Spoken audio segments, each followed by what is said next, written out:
বাংলাদেশ দূতাবাস পর্তুগালের আয়োজনে যথাযোগ্য মর্যাদা ও আনন্দমুখর পরিবেশে মহান বিজয় দিবস উদযাপন করেছে প্রবাসী বাংলাদেশিরা। ১৬ই ডিসেম্বর দূতাবাস প্রধান এস এম গোলাম সরোয়ারের সঞ্চালনায় এবং মিসেস লায়লা মুনতাজের দিনা চার্জ ডি অ্যাফেয়ার্সের সভাপতিত্বে অনুষ্ঠান শুরু হয়। অনুষ্ঠানে পর্তুগালে বসবাসকারী প্রবাসী বাংলাদেশিরা অংশগ্রহণ করেন। দিনের শুরুতে charge d' affaires Mrs Laila Muntazer Dina দূতাবাস প্রাঙ্গণে জাতীয় পতাকা উত্তোলনের মধ্য দিয়ে দিনের কর্মসূচির সূচনা করেন।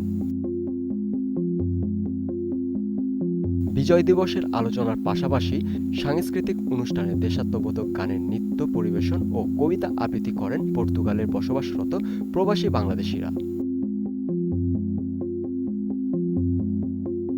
Charge d' affaires Mrs Laila Muntazer Dina মুক্তিযুদ্ধের ৩০ লাখ শহীদ এবং সম্ভ্রম হারানো মা বোন এবং জাতির শ্রেষ্ঠ সন্তান বীর মুক্তিযোদ্ধাদের প্রতি গভীর শ্রদ্ধা জানিয়ে সমাপনী বক্তব্য দেন। এ সময় তিনি বলেন, বিজয়ী দেশের মুক্তি পরিবেশে মানুষের মেধা আর শ্রমকে কাজে লাগিয়ে বাংলাদেশের উন্নয়নের অগ্রযাত্রা অনেক দূর এগিয়ে গেছে।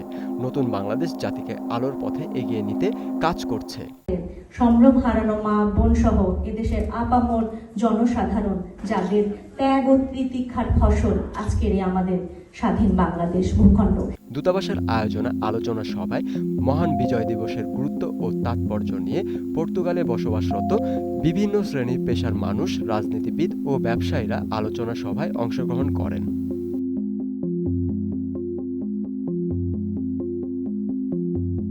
আলোচনায় বক্তারা বাংলাদেশিদের জীবনে মহান বিজয় দিবসের তাৎপর্য তুলে ধরার পাশাপাশি রাজনৈতিক, সামাজিক, অর্থনৈতিক ক্ষেত্রসহ সব ক্ষেত্রে বাংলাদেশের অগ্রগতির বিভিন্ন চিত্র তুলে ধরেন।